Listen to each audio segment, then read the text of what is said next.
Et j'aimerais maintenant vous présenter la personne qui n'a plus besoin d'être présentée ici. Il s'agit de Bill McKibben, cofondateur et l'un des principaux acteurs dans ce mouvement du désinvestissement des énergies fossiles, cofondateur de 350.org. Et on est vraiment heureux que Bill ait pu venir se joindre à nous aujourd'hui. Si vous souhaitez savoir quel est son CV, ce qu'il a fait, eh bien, je ne vais pas vous le lire. Il est dans le programme. Je pense qu'il est préférable de consacrer ce temps à Bill pour qu'il puisse s'exprimer. Merci.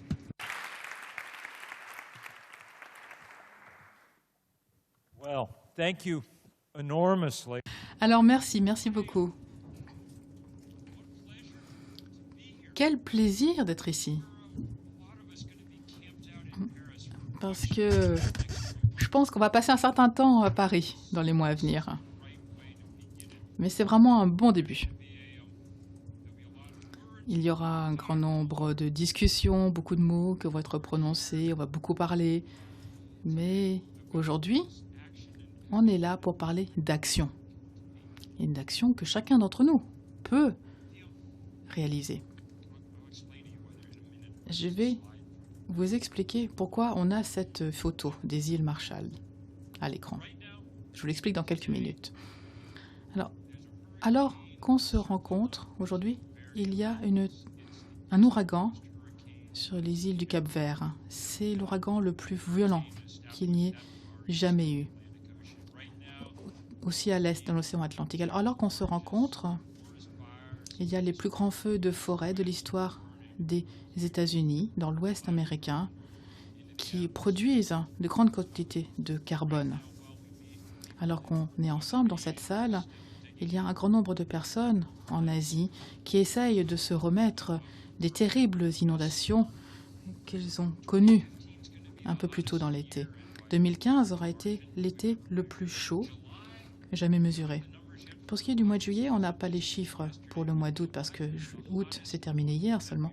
Mais juillet a été le mois le plus chaud jamais mesuré sur la planète.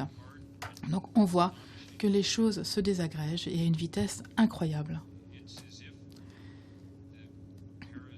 C'est un peu comme si la conférence de Paris, bien si on avait écrit le script pour en tourner un film, tous les facteurs auxquels on devrait penser, eh bien, se produisent tous en même temps.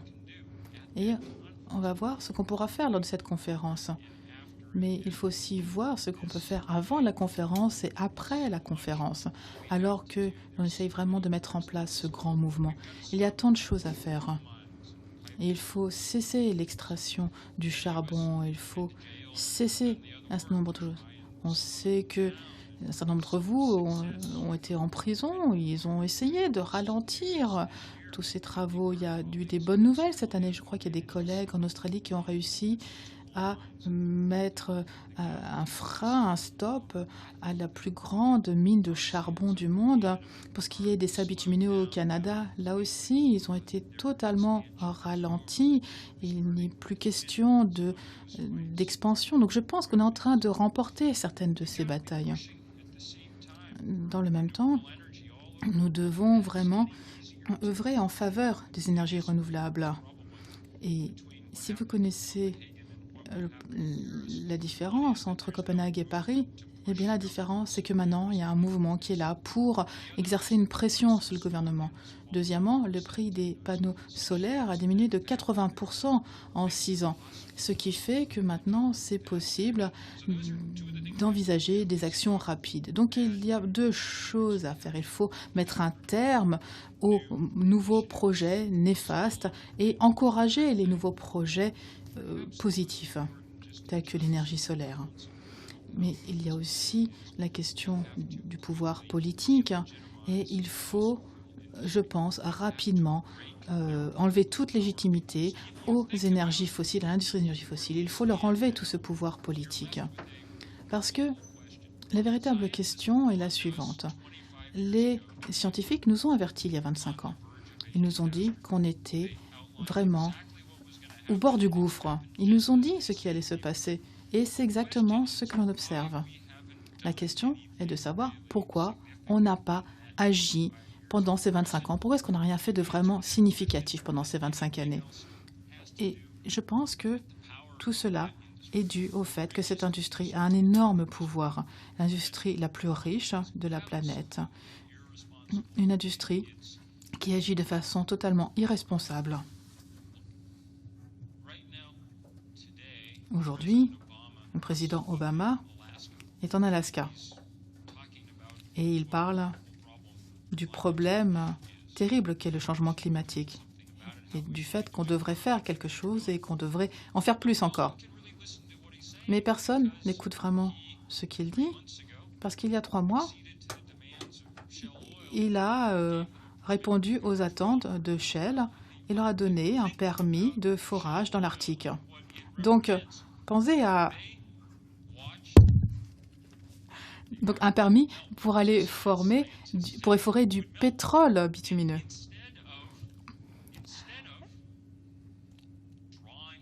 Et au lieu de tirer les conclusions qui s'imposent, à savoir qu'on devrait cesser de brûler du pétrole et qu'on devrait se tourner vers d'autres énergies, ce qu'on a dit, c'est que l'Arctique fond de toute façon, là, ce sera plus facile d'aller en extraire du pétrole.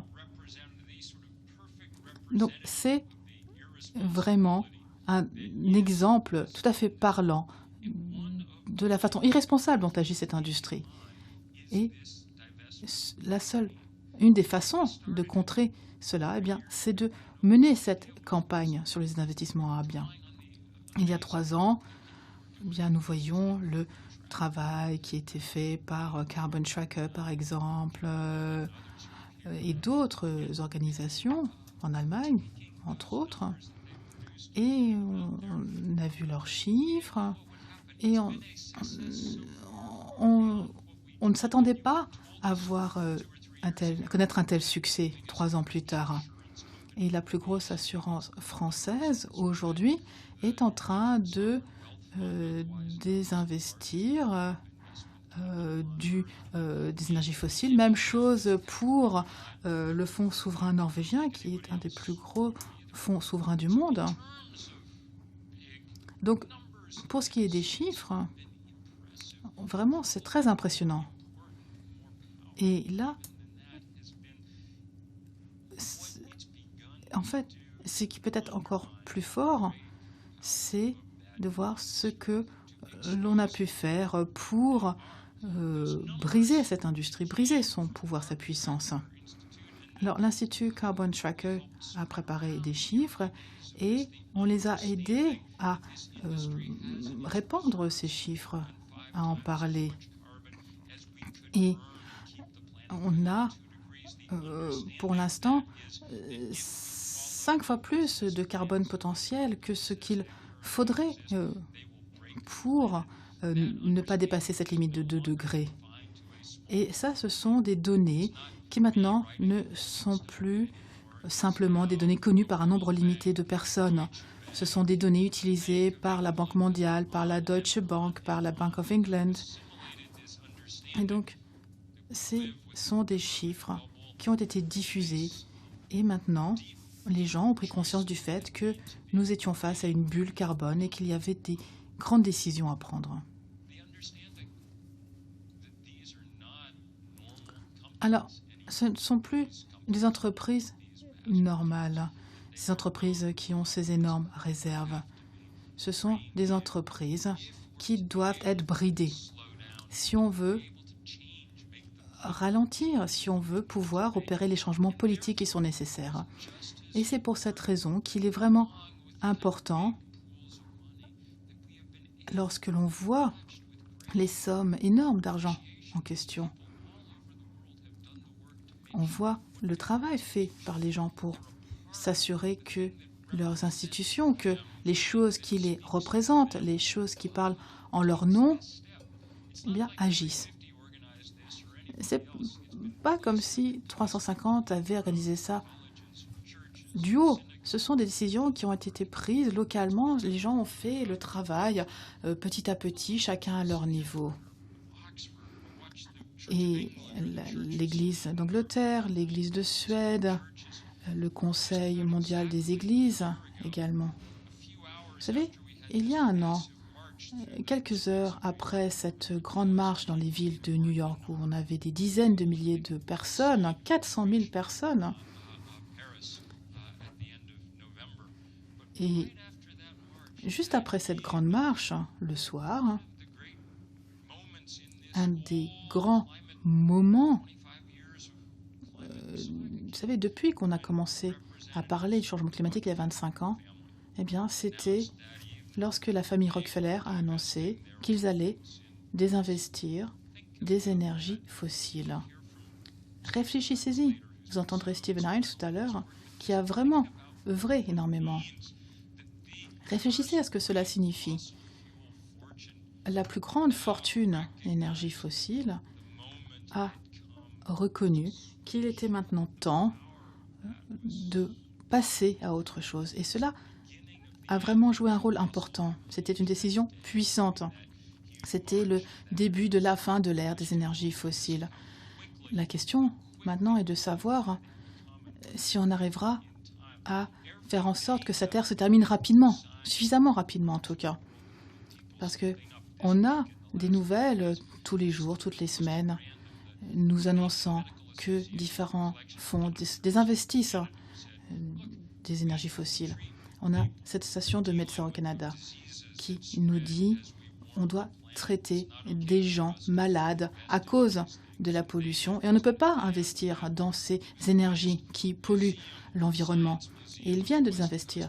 Même chose pour le musée des sciences sur la côte ouest des États-Unis. Nous avons connu une sécheresse telle qu'on n'en a jamais mesuré de telle. C'est totalement inconcevable pour nous d'expliquer les dangers de la sécheresse aux gens et de continuer à investir dans les énergies fossiles. Et donc, le conseil municipal de Newcastle, en Australie, a voté les investissements des énergies fossiles. Et Newcastle, ils gagnent leur argent grâce à l'industrie du charbon, mais ils sont tout à fait conscients des problèmes et des dangers pour la planète. Et si on veut vraiment partir, se défaire des technologies du XVIIIe siècle ou XIXe siècle et se tourner vers l'avenir, eh bien, ça, ce sont vraiment des gestes forts. En Californie, les énormes fonds de pension, là aussi, on parle d'énormes sommes d'argent qui commencent à être désinvestis des énergies fossiles. Vous savez, ces gens, ils disent, ça n'est pas logique pour nous de prévoir notre retraite, d'investir dans des entreprises qui vont rendre le monde dans lequel nous vivrons une fois retraités un monde dans lequel on ne pourra pas vivre. Donc c'est un mouvement qui croît encore et encore. Et c'est la raison pour laquelle cette conférence est une conférence importante alors que l'on avance vers la conférence de Paris. Et si vous allez sur le site internet, vous verrez qu'il faut enjoindre de plus en plus d'institutions à désinvestir dans les quelques mois qui viennent. Cette conférence qui aura lieu dans quelques mois, ici à Paris, ira plus loin que celle de Copenhague. Bon, on ne pourra pas faire pire que Copenhague, honnêtement. Mais on atteindra plus de choses qu'à Copenhague. Comme Reinhard l'a dit, ce ne sera pas suffisant. Ce sera loin d'être suffisant. Ce sera probablement la meilleure chose que les gouvernements pourront faire. Ils feront ce qu'ils pourront. Et on insistera pour qu'ils fassent du mieux qu'ils pourront. Mais une fois qu'ils auront terminé la conférence et qu'il faudra attendre 5 ans pour la prochaine grande conférence, eh bien ce sera à nous, tous les membres de la société civile, de faire une différence et d'agir.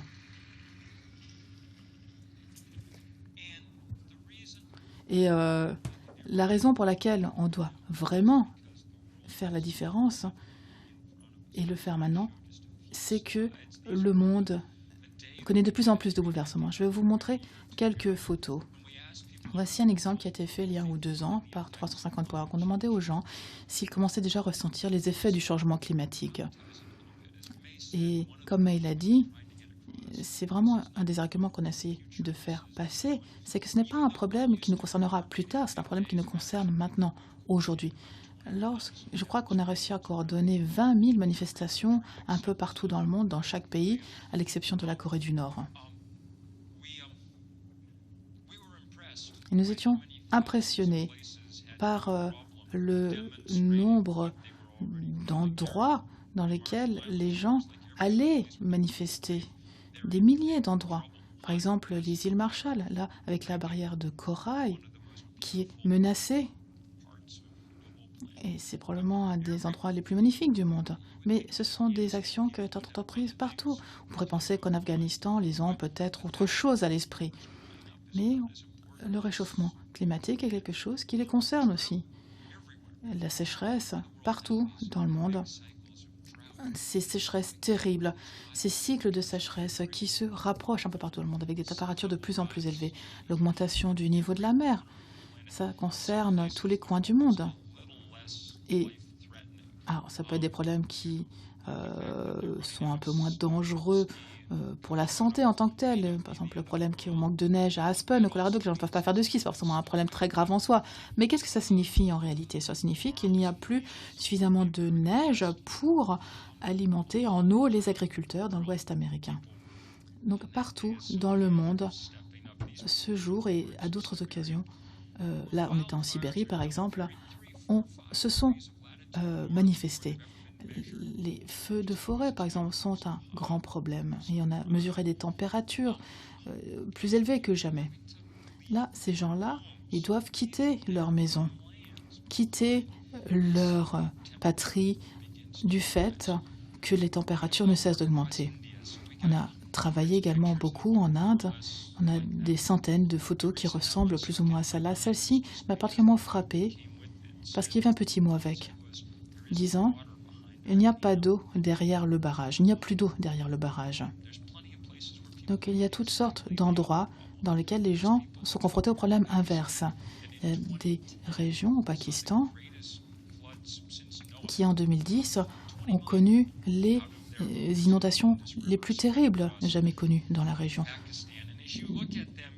Des dizaines de milliers de personnes ont dû quitter leur village.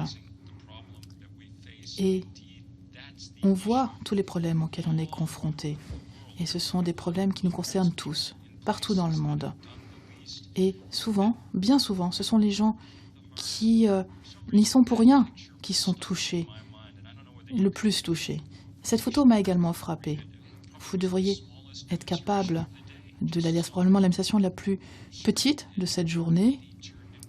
Cette rue à Haïti s'est transformée en rivière boueuse. Il y avait ces affiches tenues par ces enfants.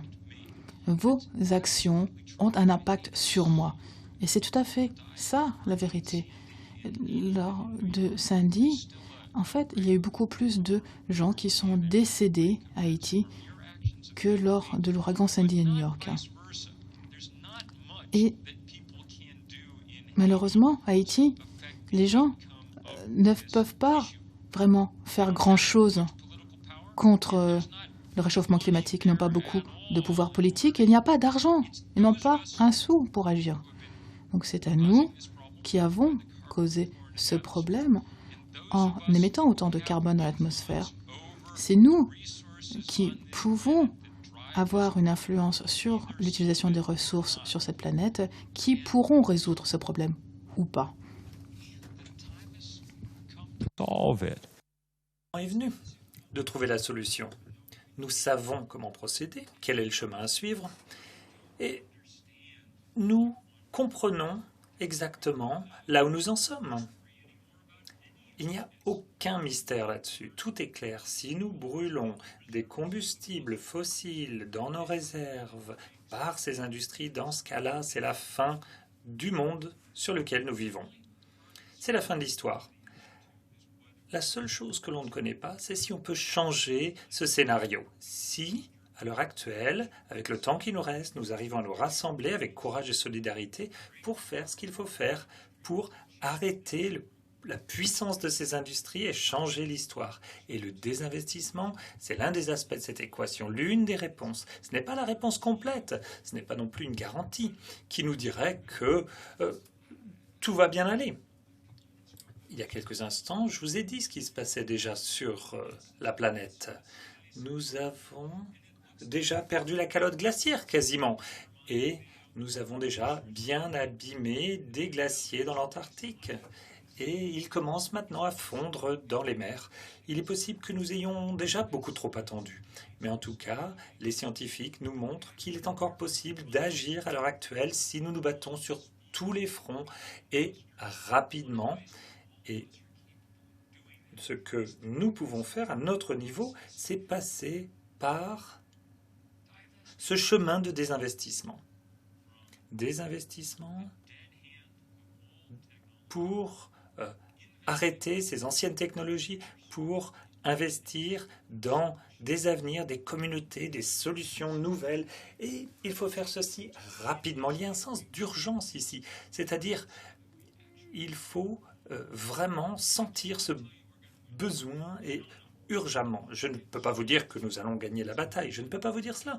Mais en tout cas, depuis quelques années, je me déplace un peu partout dans le monde et je peux vous dire que, alors que nous sommes ici à Paris, il y a des gens qui se rencontrent ici et là, qui travaillent partout sur Terre et qui font très attention à ce que nous faisons. Donc, nous sommes dans un monde interconnecté et tout est interconnecté. Lorsque il y a de bonnes nouvelles ici, les bonnes nouvelles se partagent rapidement, réjouissent les gens et atteignent tous les coins du monde. Donc ce que vous ferez ici aujourd'hui et vos forces ici compteront énormément dans ce combat. J'espère que cela nous permettra de changer la donne. Et pour l'instant, en tout cas, nous sommes en plein combat. Nous sommes tellement dans ce combat que nous ne savons pas quel sera le résultat. Mais en tout cas, c'est souvent le cas, quasiment toujours le cas dans des grandes batailles, des grands combats. Et là, c'est vraiment, je crois, le plus grand combat des êtres humains. Merci.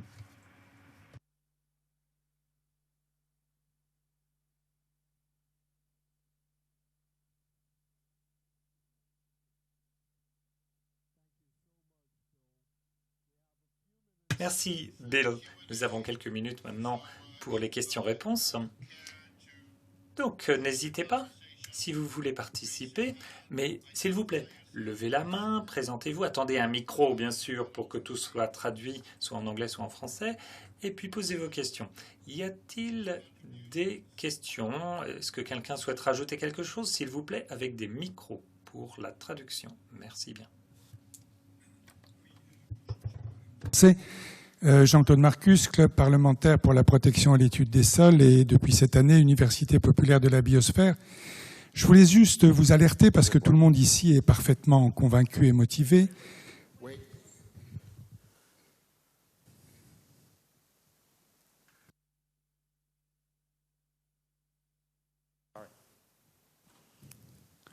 Je voulais juste vous alerter sur 2 points qui, dans la plupart des conférences de ce type, sont des points aveugles. Le premier concerne le transport aérien. À supposer que nous cessions d'émettre plus pour toutes les autres activités et surtout que nous cessions de capter moins, notamment dans les sols, si nous laissions au transport aérien sa tendance actuelle, nous dépasserions de 4 degrés, ce qui serait très largement fatal, la température à la fin de ce siècle, température moyenne. La deuxième alerte que je voudrais vous apporter concerne les sols. Le véritable puits sur lequel il nous est possible d'agir est celui des sols. Si nous désinvestissons dans le sous-sol, et c'est une absolue nécessité, nous devrions investir dans les sols parce qu'un tout petit investissement dans le puits à carbone des sols représente une séquestration de carbone très importante. Il y a une raison physico-chimique, il y a une raison biologique. La raison physico-chimique, vous la connaissez tous. Si je mets 12 de carbone dans le sol, j'évite 44 de CO2 dans l'air. Et la raison biologique, vous la connaissez tous. Il y a plus d'êtres vivants dans une petite cuillère de sol que d'êtres humains sur la Terre. Plus il y a de carbone dans un sol, plus il y a d'activité biologique, plus il y a d'activité biologique, plus on séquestre du carbone. Je vous remercie de m'avoir écouté. Good points both. Look, Tout à fait. Je suis d'accord avec vous. Mais il y a, en effet, nous devons réagir urgemment. J'ai une image à partager avec vous. Vous savez, nous sommes un peu comme dans une baignoire qui se remplit d'eau très chaude. Et il y a deux choses que nous devons faire. D'abord, s'assurer qu'il y a une évacuation au fond de la baignoire, c'est-à-dire que le sol, les forêts, les océans puissent toujours servir de puits à carbone pour reprendre le carbone de l'atmosphère. Et la deuxième chose, et là c'est la partie urgente, la deuxième chose, c'est d'arrêter de fermer le robinet qui nous amène toute cette eau chaude. Car déjà, je dirais que la baignoire déborde, l'eau déborde plutôt de la baignoire. Et il y a aussi autre chose qui est dangereux, qui commence maintenant. Alors que la planète se réchauffe, nous devons faire attention aux sols dans les forêts et dans les océans parce que leur capacité d'absorption se réduit comme peau de chagrin. Donc les mécanismes sur cette planète pour gérer ce carbone, cette quantité de carbone, commencent aussi à s'effondrer ces mécanismes parce que la température augmente trop rapidement. C'est l'une des raisons pour lesquelles ce moment est particulièrement dangereux. Merci, oui monsieur, s'il vous plaît, avec un micro s'il vous plaît.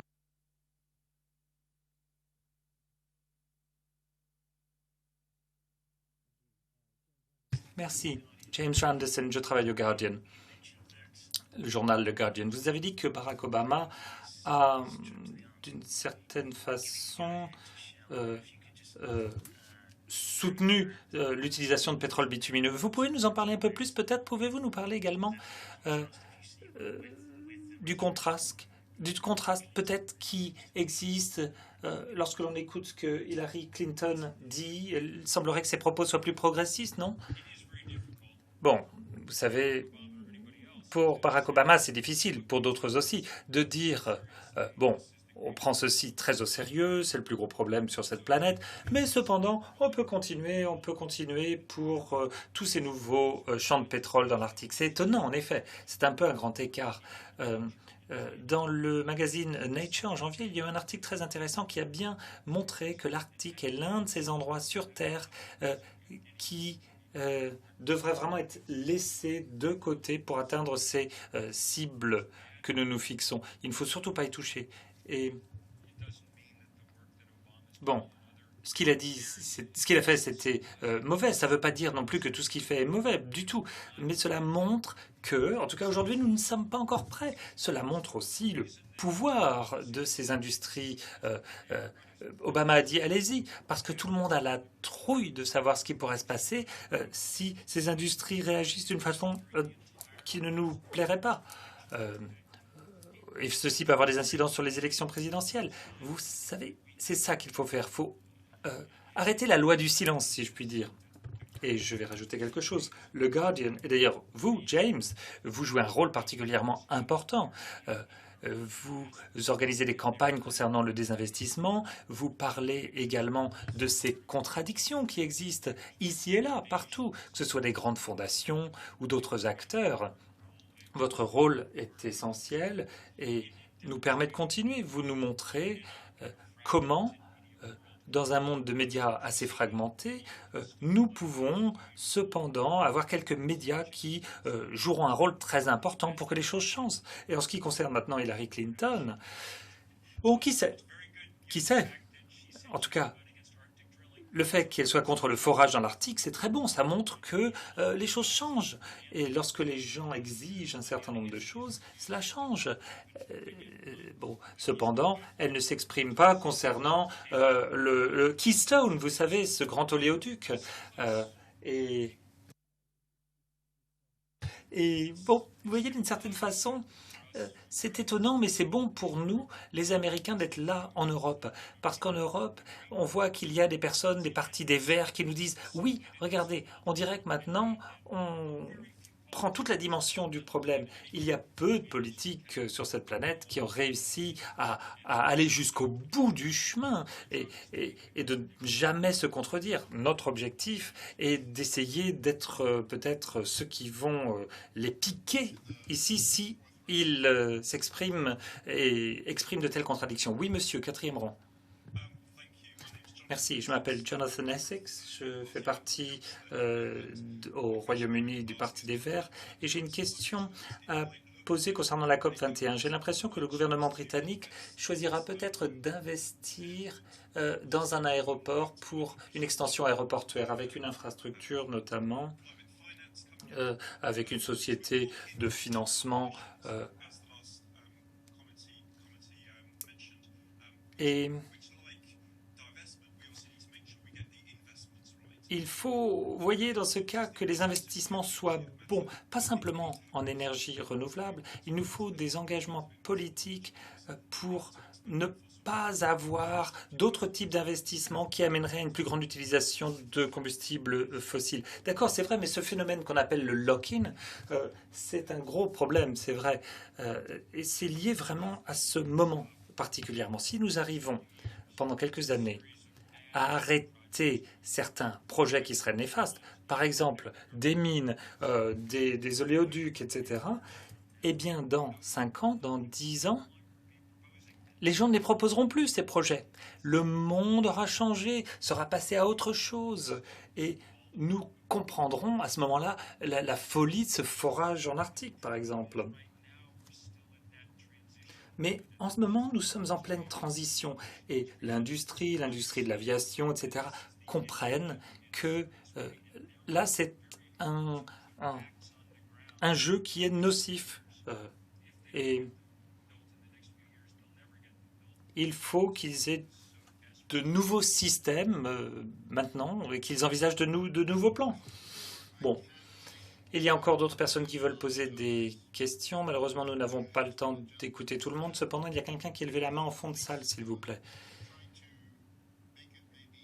Essayez de nous poser des questions très rapides, s'il vous plaît, pour que nous puissions répondre à un plus grand nombre de questions. On va peut-être prendre d'ailleurs plusieurs questions d'un coup, et puis Bill répondra à toutes ces questions. S'il vous plaît. Merci. Je m'appelle Hugues Chenet. Du 2 Degrees Investing Initiative.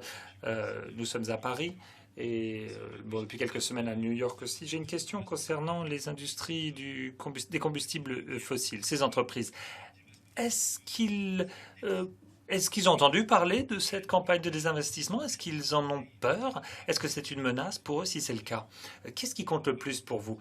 Est-ce que ce sont les flux de financement qui comptent le plus, c'est-à-dire les liens avec les actionnaires, les investisseurs, ou est-ce que c'est plutôt la dimension de leur puissance politique? Qu'en pensez-vous?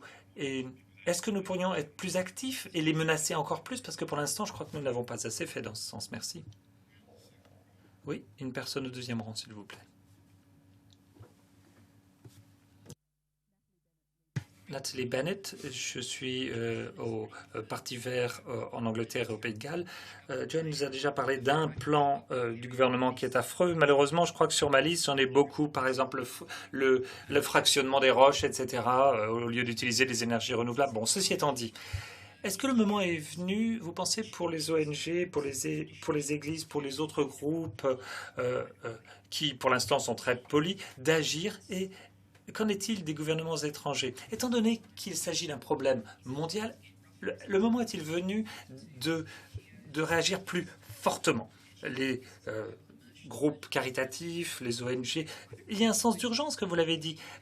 Est-ce qu'il faut peut-être arrêter d'être juste poli et réagir plus fortement et de dire au gouvernement du monde, plutôt que de le faire d'une façon diplomatique, d'être plus dur avec eux?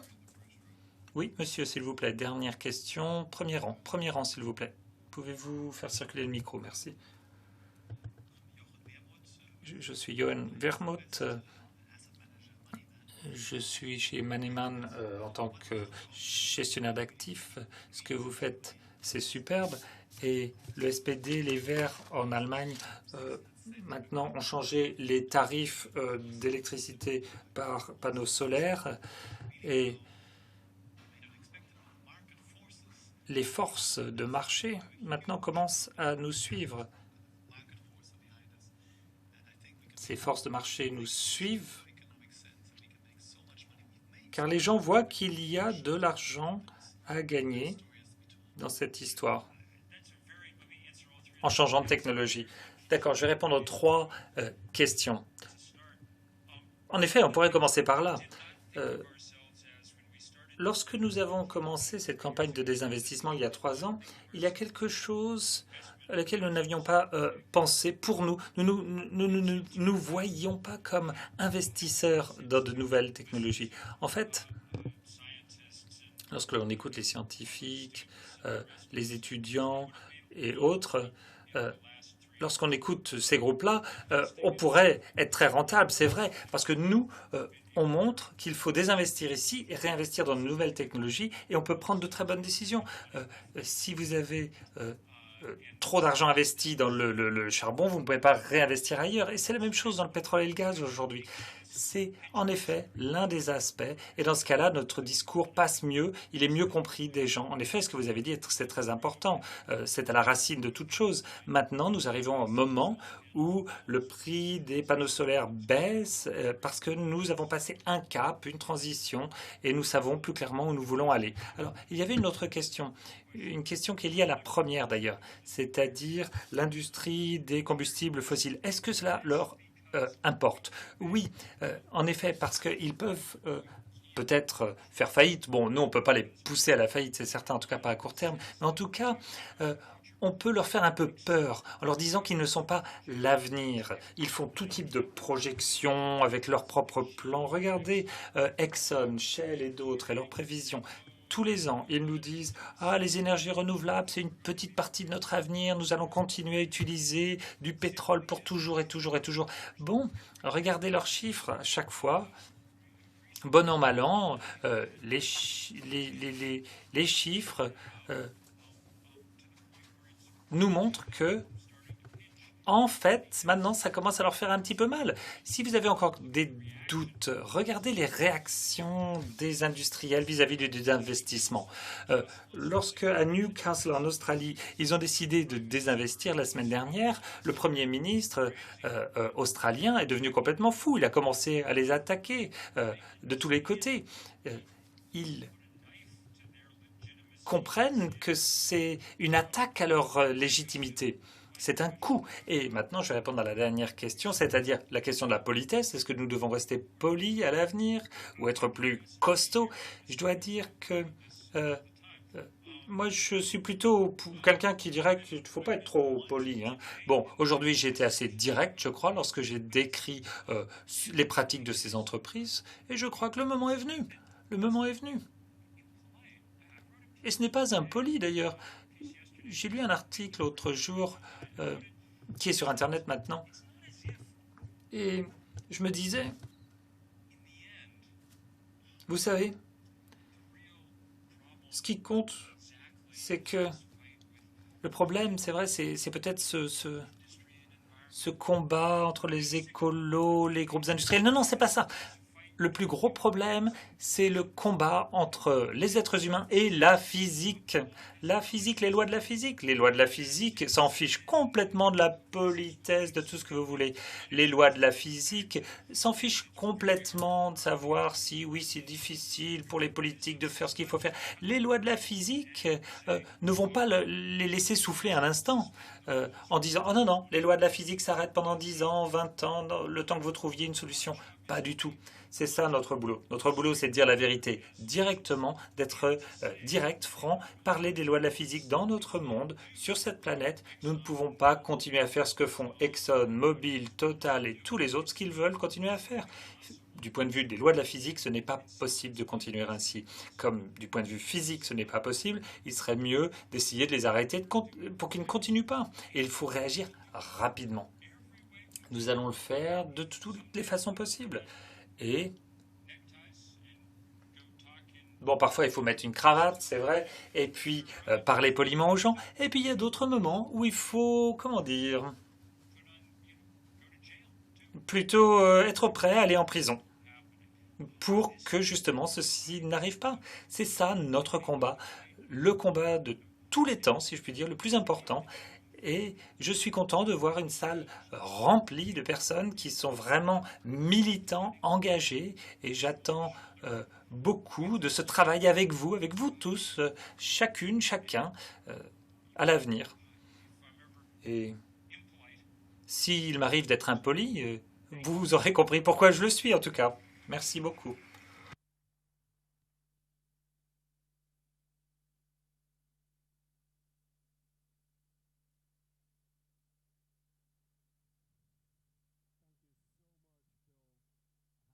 Merci, Bill. Quel encouragement que vous soyez venu, vraiment pour nous tous. Hein. Merci énormément. En effet, nous allons nous épauler, nous soutenir, nous aider les uns les autres.